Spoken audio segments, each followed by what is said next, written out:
Siya po ay hindi nagbabago sa kanyang kabutihan. Kaya nga, pwede bang tanungin kayo, God is good? All the time.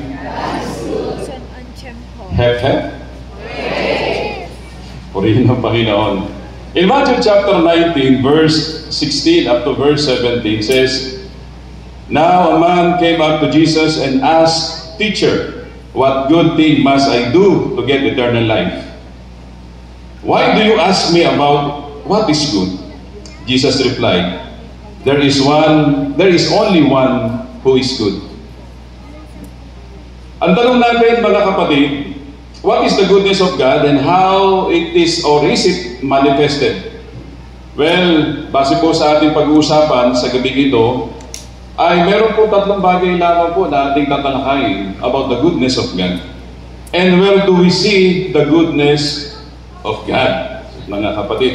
Number one, of course, obviously, in creation. Alam nyo, kanina, from Baguio, tinapos namin po yung aming 7 palabras, yung 7 last words, from 8 a.m. until 10 a.m. Then after that, biyahe po kami along with our elders in the church and some of our brethren and brothers in the church.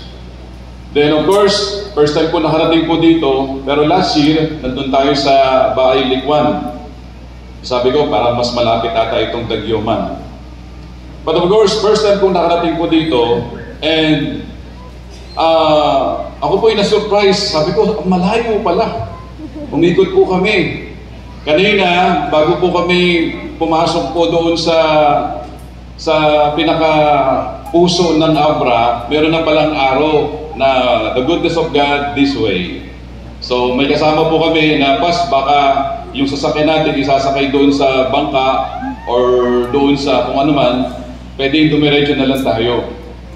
And we decided na dumiretso na lang. Dahil ngayon dahil hindi ko naman alam kung ano yung meron dito sa lugar na ito. Umikot po kami, ang layo. And then we found out, nung nandito na po kami, na-surprise sa yung mga kapatid natin, especially si Pastor Alfred, na lumayo kayo. Dapat sinundan nyo yung araw.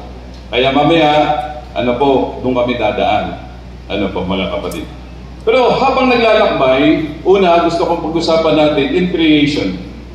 Makikita po natin ang kabutihan ng Diyos sa kanyang mga nilikha. Makikita natin ang creation ng ating Panginoon at ang kanyang kabutihan sa kanyang mga nilalang. Nakita po natin po dyan, nakita mo dyan, at nakita ko rito. In creation, days of creation, in Genesis chapter 1, in day 1, earth, space, time, light, in day 2, atmosphere, and day 3, dry land and plants, sun, moon, and stars, day 5, sea and flying creatures, and land and animals. So dito natin makikita kung gaano kabuti ang Panginoon. In Psalms chapter 19, verse 1 and 2, it says, The heavens declare the glory of God. The skies proclaim the work of His hands. Day after day, they pour forth speech. Night after night, they display knowledge. So God's goodness is reflected in all creation, both in its inherent design and the gifts it provides. Creation reveals God's wisdom, power, and love, and serves as a reminder of His character.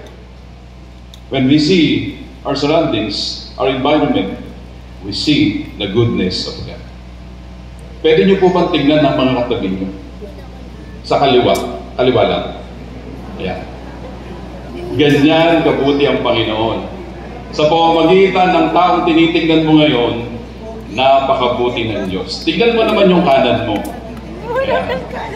Ganyan kabuti ang ating Panginoon. Naniniwala po ba tayo, mga kapatid, na walang nilikha ang Diyos na pangit? Tingnan mo ang katabi mo. Yan. Hindi siya pangit. Maganda yan at gwapo yan. As I said, walang nilikha ang Diyos na pangit. Lahat ay mabuti. Lahat ay maganda. Lahat ay maayos. So then, kung wala siyang nilikhang pangit, bakit meron tayong nakikitang pangit? Tama? Kung ang Diyos ay naglikha sa atin na perfecto at maayos at mabuti, bakit meron tayong nakikitang hindi maganda? Pero sa Panginoon, again, no question about His creation. That's why creation reveals God's wisdom, power, and love, and it serves as a reminder of His character. And of course, creation is not a giving, but a gift from God, reflecting His generous love and desire to share His goodness with humanity. Siya ang nagsasabi sa iyo, kapatid, kung gaano mabuti ang Diyos. Siya ang nagpapaliwanag sa iyo how good God is. So ito makikita po natin, sabi nga po dyan sa Psalms chapter 19, mga kapatid, day after day, they pour forth speech, night after night, they display knowledge. In Isaiah chapter 40, verse 26, lift your eyes and look at the heavens, who created all this. He who brings out the starry host one by one and calls them each by name, because of His greater power and mighty strength, not one of them is missing. So therefore, wala pong kulang, wala pong sobra ang pagkakalikha ng Diyos. Tignan mo nga yung katabi mo, meron ba siyang mata sa noo? 3 ba yung kanyang butas ng ilong? Yung tenga niya po ba, 3? Di ba perfect? Walang kulang, walang labis, walang sobra. Kaya dito mga kapatid, gusto ng Diyos na ma-appreciate natin ang kanyang kabutihan sa bawat isa po sa atin sa pamamagitan ng paligid na ating ginagalawan. Pumapangit lamang po ang paligid natin, not because of God, but because of you, because of me, because of us. Alam niyo, habang naglalakbay po kami kanina, umikot po kami, of course, doon po sa gilid ng kabundukan, may mga kalbo.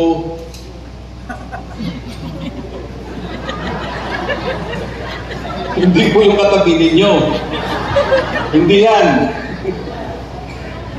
Ulitin ko, may mga kalbo, may mga berde kaming nakikita doon sa kabundukan. Ngayon ang tanong, ang Diyos ba ang nagkalbo ng kabundukan? I don't think so. Ang Diyos ba ang nagpapangit sa kabundukan? I don't think so. Because lahat ng nilikha ng Panginoon, everything was good. Lahat ay mabuti, lahat ay maayos. Ngayon, habang naglalakbay, kita may mga bundok, may berde, may kalbo, may mga puno na wala ng dahon, in all. But definitely, ang gusto ng Diyos, ipakita niya sa atin ang kanyang nilikha. Because of His great power and mighty strength, not one of them is missing. But here's the problem. In Romans chapter 1, verse 19 to 20, since what may be known about God is plain to them, because God has made it plain to them. For since the creation of the world, God's invisible qualities, His eternal life, power, and divine nature have been clearly seen, being understood from what has been made, so that people are without excuse. Alam niyo, sabi sa Tagalog, nilikha ng Diyos ang lahat ng mga bagay na ito para yung mga tao nakakita sa mga nilikha ng Diyos ay wala na silang madadahilan pa. Wala na silang pwedeng itanong about who God is. Dahil ang nilikha ng Diyos ay nagpapatuloy at nagsasabi kung gaano kabuti ang Diyos na siyang manlilikha. Kaya nga ang sabi po dyan sa Romans chapter 1, imbis na sambahin nila ang Creator, they worshiping the creation. Hindi nilikha ng Diyos ang paligid natin para sambahin. Nilikha niya para ma-appreciate mo kung sino ang naglikha sa Kanya. Amen? Sabi mo nga sa katabi mo, nilikha ka ba ng Diyos? Sa kanan, sa kanan. Of course naman, siyempre lahat tayo nilikha ng Diyos. Di ba? Lahat tayo, walang masama. Ano po, sa pagkakalikha ng Panginoon, mabuti ang lahat ng mga bagay. Pero again, nasabi nga po ni Apostol Pablo, imbis na sambahin nila ang lumika, ang sinasamba nila yung nilikha. Mga kapatid, because all of His creation is a gift of His glory and honor and goodness. Di ba? Sabi po sa next slide. And God gave us a mountain and beaches. And God gave us trees and flowers. He gave us the gift of marriage. And He gave the ability to reproduce beautiful children. And He gave us the moon and the stars as a gift. Everything is a gift. Everything God has entrusted it to us. Kung paano natin inaalagahan ang mga tinrate ng Panginoon, ganun po natin pinapahalagahan ang Diyos na siyang lumikha sa mga bagay-bagay. Sa lahat ng mga bagay na nakikita po natin. Kaya tayo, wala tayong pwedeng dahilan. Diba? Minsan nagtatanong po tayo, napaka-unfair naman ng Panginoon. Bakit parang siya na lang yung anak ng Diyos? Bakit ganito kami? Sometimes, we keep on asking about sa mga bagay na nangyayari po sa atin. Di ba? Minsan ganon. Pero hindi. Mali yun. Ipagpasalamat natin ang lahat ng mga bagay kasi yun na ang gusto ng Diyos sa bawat isa po sa atin. We should be thankful. Sometimes kasi, ang problema sa tao, minsan, meron tayo, minsan, parang kapos pa tayo.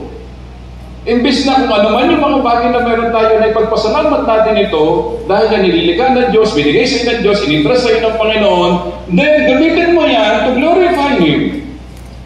But sometimes, ang problema sa tao, naghahanap pa tayo. Minsan, ang nagiging problema pa natin, hindi tayo atin, hindi tayo sasamba, hindi tayo mag-church, kasi wala tayong ganito, wala tayong ganun. Kasi may problema ako, ang dami kong problema, ang dami kong pagsubok, hindi ako dadalo. Hindi ba pwede, kapatid? Dapat din laging may paraan, hindi lamang kung laging may dahilan. Sometimes, yun po kasi ang iniisip po natin, ang dami nating mga reason, ang dami nating dahilan. Pero, hindi mo ba naisip na pwede mo naman balik ka rin eh. Imbis na puro dahilan, gawin mo na lang, naisipin mo na maraming pwedeng paraan. Tama? Alam nyo, kanina naglalambay po kami, meron po kami, nagtatanong ako kay sa kasama namin, Debilete Brother J.R. Laureano, kasi taga dito siya. Sabi ko, J.R., mayroong in-church ba natin yun? Oo, pas. Alam nyo, liit lang, no? Nalimutan ko lang yung lugar eh. Liit, tabing kalsada lang. Sabi ko, parang kamalig lang na gano'n. Sabi ko, of course, nag-pray ako, Lord, magpadala ka ng mga manggagawa sa lokal na yan. Maliit lang nakapilya. Tapos daanan namin yung, of course, yung kay Pastor Sherwin. Ito si Pastor Sherwin. Pastor Sherwin Bagaya. Nadaanan din natin po yung kanina. Ay, mga kaibigan ng pastorate dito, mga kapatid. So, ang punto ko, siyempre tayo dapat magtutulungan bilang mga kapatid, right? Ikaw at ako, magtutulungan tayo, and probably meron po mga local church po dito, na malaking iglesia, pero ito nangangailangan po, kinarig din sila ng Panginoon. Tama? Kinarig ng Diyos itong mga to, para i-entrust po sa bawat isa po sa atin, to support them, to pray for them, to encourage them, to help them, mga kapatid. Kasi ang problema sa atin, tayo nakatingin tayo sa sarili ko natin lang. Dapat hindi lang laging may paraan, dapat lagi din may dahilan, mga kapatid. That's why creation will tell you how goodness of God is. Because in Psalms chapter 4:24 verse 1, the earth is the Lord's, and everything in it, and the world and all who live in it. Ang lahat ng mga bagay dito sa mundo, ang may-ari walang iba kundi ang Diyos. Wala na iba. Since kung siya ang may-ari, siya ang may karapatan na magsustina sa lahat ng pangangailangan ng kanyang nilikha. Tama? Siya ang may kakayanan nun. Because again, He owns everything. He owns you. Pagmamayari ka niya, pagmamayari ako ng Diyos, pagmamayari ng Diyos ang lahat ng mga bagay dito sa mundo. That's why God wants us to appreciate this creation from Him, mga kapatid. And number 2, Saan natin makikita ang kabutihan ng Diyos? In providence. Okay? In providence. Ano ibig sabihin po nito? In spite of the fall, God has not abandoned us. He continues to care for us and provides for us. Alam niyo, napakaganda po na itong Philippians chapter 4, verse 14. It says in here that, but my God shall supply all your needs. Ano po, ang sabi dito? According to His riches in what? In glory, mga kapatid. So, providence means pagkalinga, pangangalaga sa kinabukasan. The protective care of God or of by nature as a spiritual power. Yung tinatawag nating providence, may kahulugan din po sa tinatawag po nating yung tinatawag nating, yung pangangailangan mo, yung tinatawag na provision, yung pangangailangan mo bukas, inihanda na ng Diyos yan sa iyo. Amen? Naniniwala ka ba doon? Yung kakainin mo mamaya, inihanda na ng Diyos, meron siyang ginagamit ng mga tao para mamaya may makain ka. That is provision. At habang naglalakad ka, papunta doon sa blessing na inihanda ng Diyos sa iyo, iniingatan ka. That is providence. That's why sabi ni Jesus Christ, seek ye first the kingdom of God and His righteousness, and all these things shall be added unto you. But here's the thing. There's one verse left. In verse 34. Ano sabi ng 34?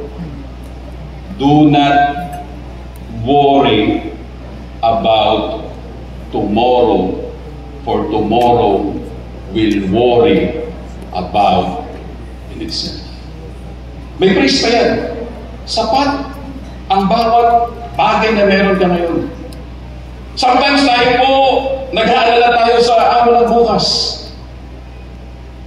Sometimes tayo po, nag-worry po tayo sa mga bagay na mangyayari bukas. Lord, wala akong pamasahe. Lord, wala akong pangsahe. Lord, wala namin pangulam. Lord, paano gagawin ito? Lord, anong gagawin namin? Pero again, pinapakita ng Diyos kung gaano kabuti sa iyo ang Panginoon sa pamamagitan ng kanyang pangako. Ano sabi niya? I will not leave you nor forsake you. Ang sabi ng author ng Hebrew, tapat ang nangako sa atin. Kapatid, hindi problema ang Diyos, ang problema ang tao. Kaya nakita nyo, di ba, tayo sometimes parang unfair tayo sa Panginoon. Most of the time, nagpipray tayo sa Lord, Lord, ano po, ito Panginoon, Lord, gusto kong ito Panginoon, Lord, ito yung gusto ko, Lord, gusto ko to. Then afterwards, kapag tayo po, hindi natin na-receive yung ating mga panalangin, hindi natin na-receive yung mga hinihingi natin sa Diyos, hindi natin na-receive yung mga nare-request natin sa Panginoon. Anong ginagawa ng tao?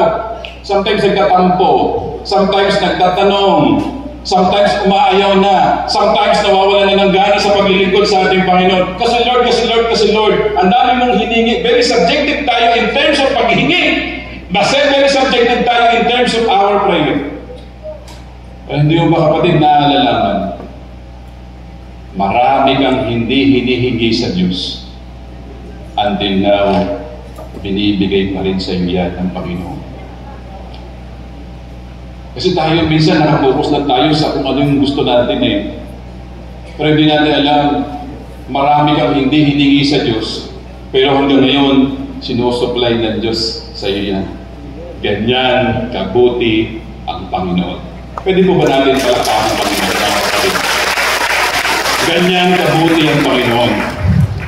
Alam nyo, in 2 Kings chapter 4, verse 1 to 7, listen. Isa sa mga illustration po natin. Itong babaeng balo na ito, meron po siyang anak. At yung kanyang anak, na probably mga malalaki na, based doon sa 2 Kings chapter 4, verse 1 to 7. Tapos namatay yung kanyang anak. Tapos meron siyang pagkakautang. Tapos yung mga pinagkautangan niya, sinisingil siya. And listen, she did what she said he said, she locked the door behind her and her sons.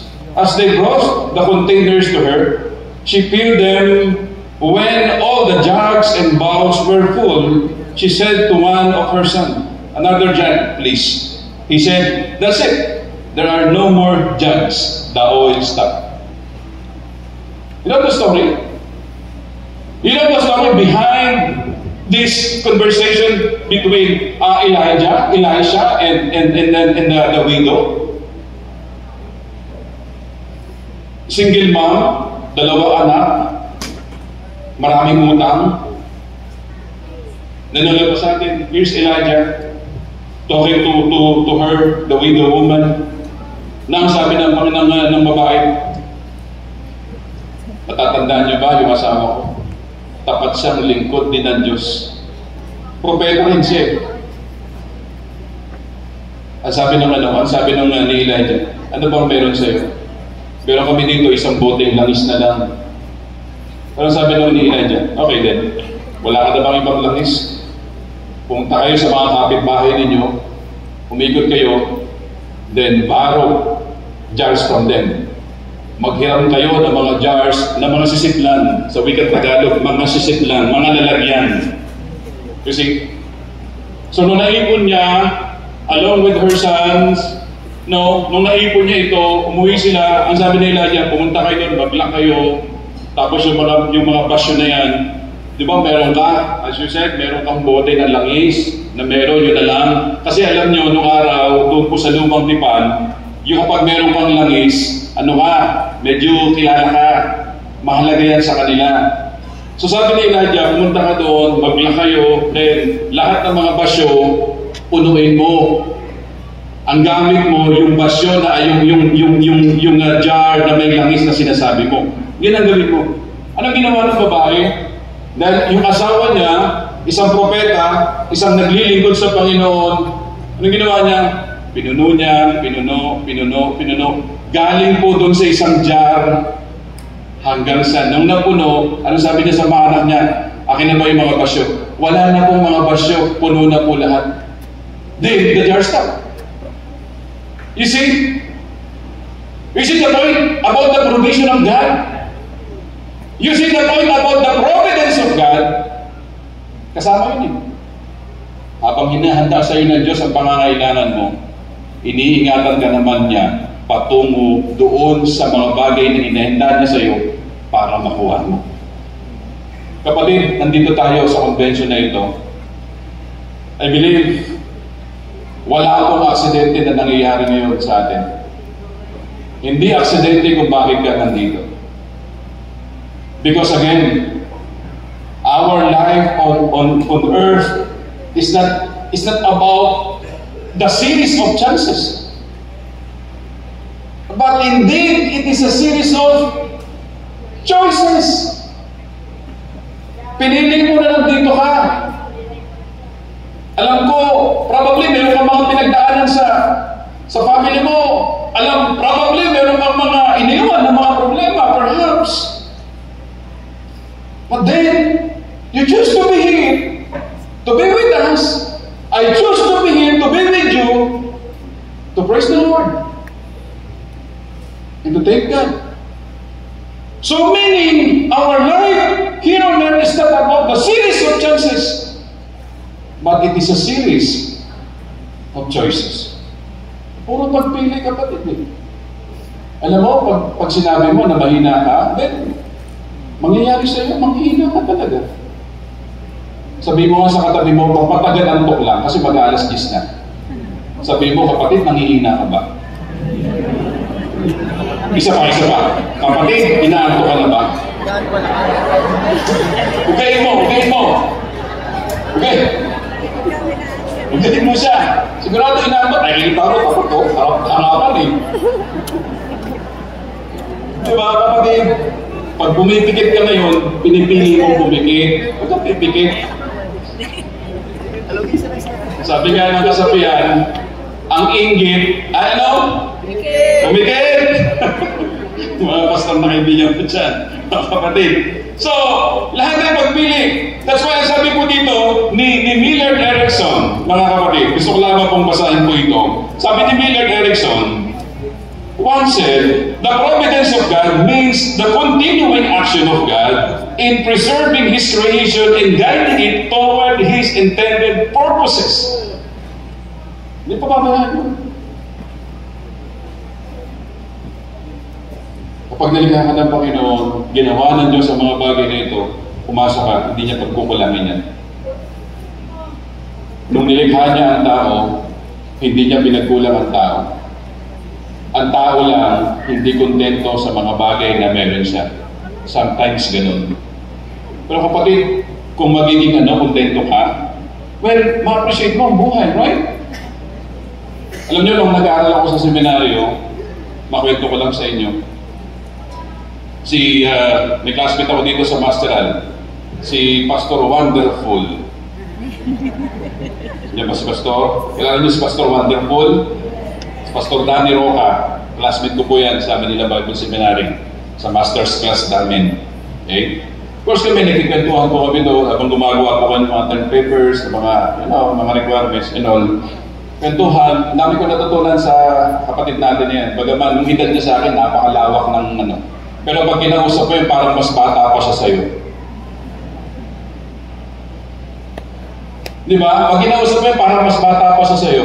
Totoo, hindi totoo yan ha. Pero hindi ibig sabihin, wala siyang alam. Naging presidente ng PBS yan eh.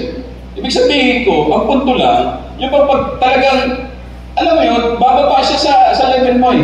Para makuha ka lang niya. Alam mo yun, para mag-gets mo siya. Para magka-level kayo.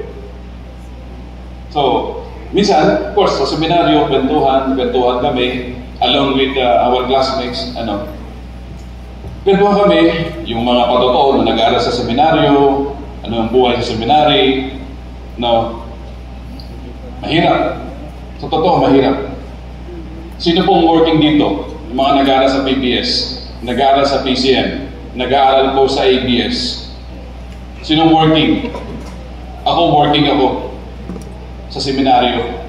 Nag-aaral ako year 2000, nag-graduate ako year 2004. Nung nag-aaral ako, wala akong sponsors. Wala. Wala. Talagang wala. Nung ginagawa ko po, nagwawalis kami doon sa may, kasi alam nyo na, malaki yung seminary sa MDS eh. Tapos paggabi, alas 10 hanggang alauna, nag-duty ako doon, nag-guardia ako. Nagpipray ako sa Lord, wala akong sponsor, ang dami ko ng utang sa seminaryo.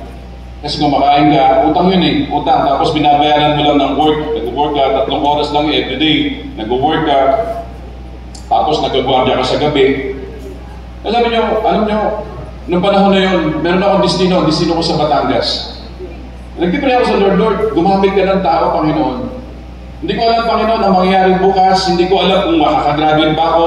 Hindi ko alam, Panginoon, kung makakatapos ko pa itong course ko. Pero, alam nyo, along the way, pinapakita ng Diyos naman sa akin eh. Alam nyo, pagtungtong ko ng 3rd year sa seminaryo, meron siyang ginamit na kapatid. Siyempre, ginagawa mo yung para sa Lord. Tapat ka na naglilingkod sa Panginoon. Tapat ka na gumagawa ng lesson everyday. Kasi nung araw, wala pa naman yung mga ganyan eh. Mga ganito, PowerPoint, wala pa. Ang ginagamit lang namin, index card lang yan. Sulat ng ganito, sulat. Ngayon, high-text na eh. So, balik sa kwento. Nung panahon na yun, sabi ko, Lord, hindi ko alam kung sino, hindi ko alam kung paano. Gusto kong magtapos, gusto kong maglingkod sa iyo. Alam niyo, meron siyang ginamit na tao. Sa kapatiran, hindi ko nababanggitin ng pangalan. Nakalive tayo ng mga kapatid.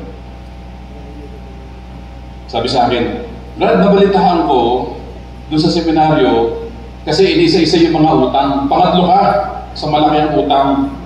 Hindi ko kinakayayan. Galing ako doon eh. Galing ako doon. Sabi ko nga po eh, manalaman niyo po. Oo, nasabi sa akin na ganito. So, Saturday yun, prayer meeting. Kasi gano'n ang namin, prayer meeting ng araw eh, sa amin. Pagtungtong ng Sunday, after ng worship, alam nyo, kapatiran ko ito, pinawa niya si Bag, tapos pinawa niya si, alam niyo yung Cheke kapal yun. Sabi niya, alam ko yung utang mo kung magkano. Ikaw na magsulat kung magkano ang isusulat mo. O, pinagkatiwala sa yung check eh. Andun lang. Ako yung tagapangalan nila.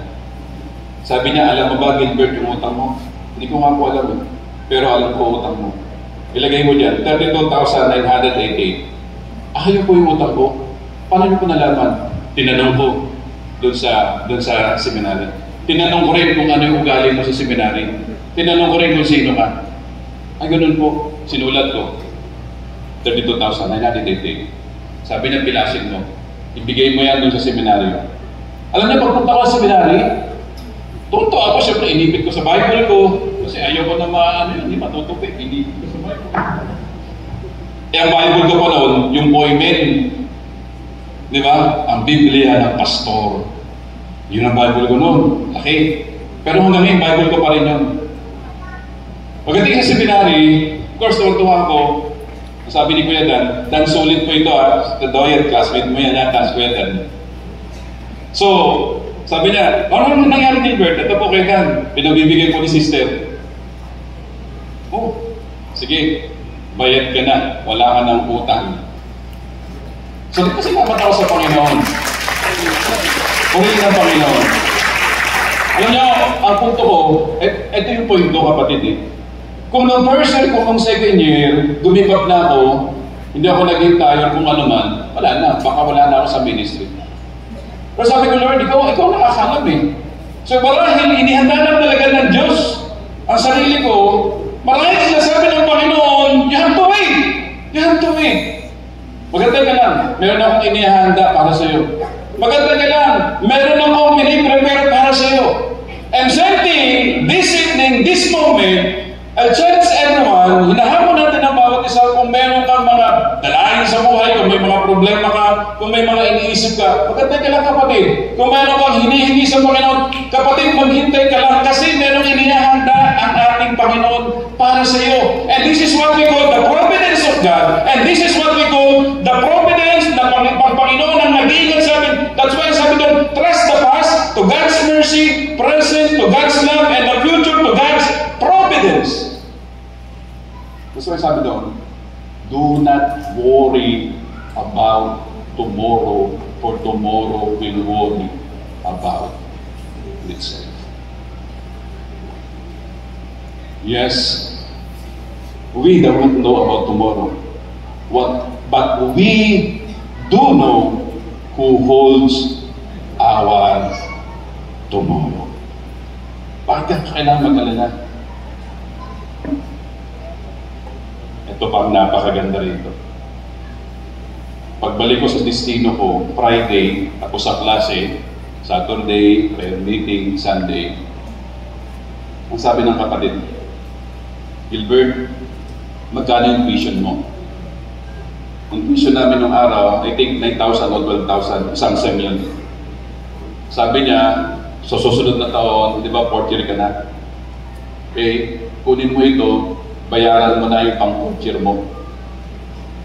Ibig sabihin, hindi ka magkukulang ng Panginoon, kapatid eh. Di ba? So, alam ko, meron ka rin patotoo sa buhay mo. Alam ko yun. Pero gusto ko lang i-grant tong pagkakataon na ito na nangyari sa buhay ko, at gusto ko lang i-grab itong pagkakataon ito na nangyari sa buhay mo, na nangyari sa akin, na nangyari sa buhay mo, na nangyari sa akin, pinapakita ng Diyos kung gaano siya mabuti sa bawat isa sa atin. Yun ang mensahe nito, kapatid. That's why in providence. Bakit ka pala layo? Bakit ka pala layo? That's why, but my God shall supply all your needs according to His riches in glory by Jesus Christ. Alam niyo, maraming lumalayo. Sorry, excuse me po. Marami pong lumalabas sa ministry. Alam niyo kung bakit? Ang dami ko mga ka-eskwela na wala sa ministry. Siguro kayo din, gano'n. May mga kapatiran tayo sa church na wala na sa ministry. Alam niyo, challenge ko lang po ito mga kapatid sa atin. Kung nasa Panginoon ka na, listen very carefully. Kung nasa Lord ka na, do not waste your time chasing the butterfly. Instead, fix your garden and the butterflies will come. You see? Huwag mo sayangin ang oras mo para habulin mo yung mga paru-paro na yan. Alagaan mo ang bakuran mo, alagaan mo ang garden mo. Hindi mo kailangan habulin ang mga paru-paro. Ang paru-paro ang pusang lalapit sa garden mo. Pwede ba natin palakpakan? You see, do not waste your time chasing the butterflies. Huwag mo hanapin kung ano may yaman ng mundo. No! Hindi mo kailangan habulin yan. Hindi mo kailangan habulin ang tagumpay sa mundong ito. All you have to do is to commit yourself to God. Ano sabi ni Solomon? Trust in the Lord with all your heart and lean not on your own understanding. In all your ways, acknowledge Him. Ito ang pahabol ng Panginoon. Listen! And He will direct your path straight. So all you have to do is to trust God. Proverbs 16 verse 2. Commit to the Lord whatever you do, and your plans will succeed. Kapatid, gusto mo bang maging tagumpay sa buhay? Of course, siyempre naman. Gusto. Then, kung gusto mong maging matagumpay sa buhay, you should commit your time, your life to God. And the Lord will bless you and will make you successful. Amen? Magtiwala ka sa Panginoon. Yun lang naman po mga kapatid. Kaya sabi dito, trust God. Magtiwala tayo sa Panginoon. Kaya sabi niyan mga kapatid ko, napakabuti ng ating Panginoon na hindi po siya nagkukulang sa bawat isa po sa atin. Kaya nga ito, maliwanag na, sabi po doon, itong babaeng ito, itong babaeng balo, mayroon pa ba ng basyo? Sabi na sa mga anak niya, wala na po. Then, natapos nang tumulo yung oil. You see, ano sabi niya? Binigay nila, sinabi kay Elijah, ito po, sabi ni Elijah, okay, napuno mo na lahat yan, yung mga utang mo, bayaran mo, at yung mga natira, pareha sa inyong pamilya. You see? Basahin niyo po, 2 Kings chapter 4, verse 1 to 7. Yan ang nakasaad dyan. So huwag mo kailangan, huwag mo alalahan sa araw ng bukas, huwag kang mag-alala sa araw ng bukas. Bahala ang Diyos doon. Mabuti ang Diyos. Mabuti ang Diyos, kapatid. Huwag mong alalahanin ang mga bagay na ito dahil ang Panginoon na hindi po nagkukulang sa atin. Ang sabi ni Charles Spurgeon, di ba, sa Matthew chapter 6, ang sabi doon, 26 hanggang 28, look at the birds of the air. They neither sow nor reap, yet your heavenly Father feeds, and the lilies continue to grow in God's hands. Every single bird, imagine that every single bird, God controls and has His hand on it. He provides everything. He provides their needs. And same thing with us as Christians today. God will provide our needs. Wala ka na dapat itanong dyan. Kung may pananampalataya ka, ano man ang kalalagayan mo ngayon, kung wala ka bukas, do not worry about your tomorrow. Bahala ang Diyos doon. Kung kapos ka ngayon, huwag kang mag-alala. Unahin mo lang Panginoon. Maliwanag na lang sinasabi ng Biblia. Sige, first na of God is righteousness, and all these things shall be added unto you. Ang sabi ni Charles Spurgeon, the providence of God is the great protector of our life and usefulness, and under the divine care, we perfectly safe from danger. Sabi po ni Charles Spurgeon, wala kang dapat ipag-alala. At yan, nabasa po natin kanina mga kapatid ko. And again, pangatlo at panghuli. Ano yung panghuli? Sa natin makikita ang kabutihan ng Panginoon since ngayon po ay Holy Week. Makikita po natin ang kabutihan ng ating Panginoon in redemption. In redemption. Ano ang ibig sabihin po ng redemption na ito, mga kapatid ko? Redemption, ito po yung pagtutubos sa atin. Di ba? Kanina, kami sa church, 7 last words, mga elders, mga deacons, ako, salita tungkol po sa huling wika ni Jesus doon sa krus ng Kalbaryo. Alam po ba natin, alam naman natin, alam pong lahat tayo, siguro dito mga magkakapatid, mga Kristiyano na po, alam po natin the very essence of ito pong kabutihan ng ating Panginoon, itong ginawa niya, ang lahat ng ginawa, ito po ay para pagtutubos sa bawat isa po sa atin. Kaya nga sabi niya, doon sa unang wika, Father, forgive them for they do not know what they are doing. Right? At ang sabi niya po, it is finished, I thirst. Ang sabi niya, into thy hands, I commend my spirit. Ang lahat na ito ay nakapulong po doon sa isang salita. It's all about redemption. Pagtutubos. Pinapakita sa atin ng Diyos kung gaano siya kabuti sa pamamagitan ng pagtutubos sa atin. When we admit our sin and ask for forgiveness, and God will forgive us and set us free. Galatians chapter 5 verse 1. Stand fast therefore in the liberty by which Christ has made us free, and not to be entangled again with the yoke of bondage. Ang sabi ni Apostol Pablo, pinalaya na tayo kung manatiling malaya at huwag na kayong paalipin pa sa kasalanan. Kasi niredeem ka na eh, right? Niredeem ka na ng Panginoon eh. Mga kapatid, kaya sabi dito, napakaklaro sa bawat isa po sa atin. Kaya sabi po dito, this is the most beautiful part of God's goodness. Mga kapatid, in Colossians chapter 1, we know that Jesus is the image of the invisible God. Redemption, the process of allowing God to change our lives and our lives, setting aside our own plans, so we can focus on following His plan. Nagplano ka ba na gusto mong pumangit ang buhay mo bukas? Sino po dito na nagpaplano? Nagpaplano siya, Lord, ang plano ko, pumangit ang buhay ko bukas. Lord, ang plano ko po, Panginoon, sa buhay ko, nawa malugi ang negosyo ko. Lord, ang plano ko sa buhay ko, hindi ako makagraduate. Lord, ang plano ko sa buhay ko, bumagsak ako. Meron ka ba ganang plano? Wala naman eh, di ba? Lahat naman ang plano natin, mabuti, maganda. Di ba? Ganun naman eh. Pero again, alam nyo, pinapakita ng Diyos sa atin yung kanyang kabutihan sa pamamagitan ng alin? Sa pamamagitan po ng pagtutubos na sa bawat isa po sa atin. That is why setting aside our plans so we can focus on following His plan. Kaya nga sabi doon, the will be done. Hindi ang kalooban ko, not my will, but yours. Hindi ang kalooban ko, kundi ang kalooban mo. Di ba sinabi ni Jesus Christ? Panginoon, Ama, hanggat maaari, alisin mo ang alin, ang saro ng paghihirap na ito. Ngunit kung ano ang kalooban mo, yun ang mangyari. Romans chapter 5 verse 8, and God demonstrates His own love for us while we were sinners, Christ died for us. Yan, mga kapatid, and that He stood. Ano po? Sabi niya, He took our place. That anointing, that atoning sacrifice, this is the great part of our redemption that God has given us. Yung pagtutubos. Alam mo, hindi mo kayang tubusin ang sarili mo. Sabi ng mga kata kanina, hindi tayo deserve. We are not deserved to be saved. But because of the grace of God, naging deserve ka, right?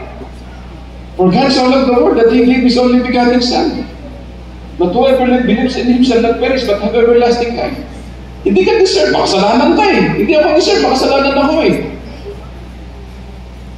But because of the righteousness of God, naging righteous tayo in the eyes of God because of the blood of Jesus Christ. Romans chapter 5 verse 8. Naging matuwid tayo sa harapan ng Panginoon dahil sa kanyang kabutihan. In Colossians chapter 2 verse 13, konti na lang, tatlong slide na lang, kapatid. Colossians chapter 2 verse 13 and 14, He forgave us all our sins, and having cancelled the church of our legal indebtedness, which stood against us and condemned us, and He has taken away, nailing it to the cross. Alam mo, yung kasalanan mo, dala-dala ni Kristo. Etong panahon natin ngayon, sinasariwa na lang po natin 2,000 years ago, yung mga sacrifices ni Jesus Christ, na dala-dala ni Jesus Christ ang mga kasalanan natin doon sa krus ng Kalbaryo, upang iparamdam sa iyo, iparamdam sa akin kung gaano niya tayo kamahal. Iparamdam niya sa atin at pakita niya sa atin kung gaano siya kabuti. That's why yung isang image, no? Paki-ano nga po, slide, paki-enter. God's remedy.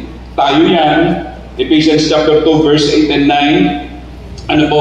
Grace through faith, not human effort, or not works. Kasi kapag ganoon, eternal life, eternal death. But because of the cross of Jesus Christ, ito yung remedy, ito yung panlunas ng ating Panginoon. Di ba? Romans chapter 6 verse 23, the gift of God is what? Everybody, pakibasa. Eternal life. And Romans chapter 5, Ano verse 8? While we were still sinners, Christ died for us. So anong gagawin mo? Tatawid ka doon sa ginawa ni Kristo, pananampalatayanan mo, sasampalatayanan mo, tatanggapin mo para makarating ka doon sa pangako ng Diyos na buhay na walang hanggan. Para ipakita sa iyo ang kabutihan ng ating Panginoon. Alam niyo CPR? Alam mo ibig sabihin ng CPR? CPR stands for what? Creation. Cardiopulmonary resuscitation. As I conclude, kapag sinisipir ang tao, bakit na sinisipir? Dahil nag-aagaw siya ng ano? Nag-aagaw ng buhay. No? Anong bilang? Hindi 1, 2. Anong bilang? 1,001, 1,002, 1,003. Diba? Ganun sa mga nurse. Diba po? Bakit sinisipir? Kasi nag-aagaw buhay eh. Tama? Kailangan itubumbang mo yung ano niya, yung dibdib niya. Para ano? Para manihin. Tapos, pagkatapos po nun, 10 man o 5 o 7. Di ba? Mabuhay yun. Minsan nga eh, ganun pa lang eh. Di ba? Ganun pa lang eh. Tapos, ibubuka mo yung bibig. Tapos, maaamoy yung hininga mo. Mabubuhay ka agad yun eh. Di ba? Babalik yung hininga niya eh. Pero ang punto ko, kidding aside, sinisipir yun. Para mabuhay, right? Hindi mo ba alam yung pinag-usapan natin CPR? Creation, providence, and redemption para mabuhay ka. Hindi ka mabubuhay kung walang nature. Hindi ka mabubuhay kung walang nilalang ang Panginoon. Ang nature, hindi ka kailangan. Kailangan mo ang nature for you to live. Right? Kailangan mo ang nature. Hindi ka kailangan ng nature. Kasi kahit wala tayo, mabubuhay ang nature. Pero kapag walang nature at tayo lang, mamamatay ka. Kaya ito po, CPR. Kung walang providence ng Panginoon, mamamatay ka. Kung walang redemption ng Diyos, mamamatay ka. Kaya nga sabi po ng Romans chapter 6 verse 23, for the wages of sin is death. But the gift of God is what? Eternal life through Jesus Christ. And that is the goodness of God. Palakpakin natin. Shall we stand? Shall we stand? And I will pray for you guys.